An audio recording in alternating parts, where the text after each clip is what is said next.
біз дейді. Бізді дейді 30 жылдан бері ушундай кылып кидать этип келатат, біз кидать этебиз дейді.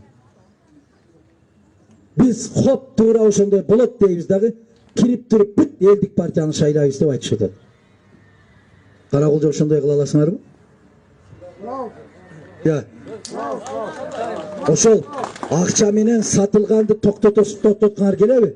Ошо окшогон көпөстөрдү 2 жолу ошондой кылып кидать эткиле, үчүнчүсүндө келбей калат ушулар. Буюрса. Эмне дейин дедиңиз эже? Куш акылсың. Биз келип ушул жерде Кыргызстанды көтөрөм, Кыргызстандын ардактуу жигити болом дегендерди баарыбыз эле колдойбуз.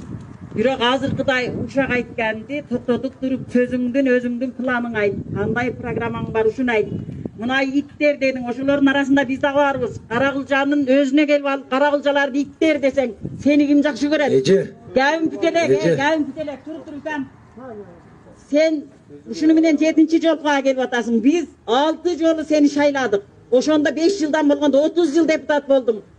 Адахан, сен bir жолу биздин астыбызга келдиңби? Кечеги көй тоорусу башталганда.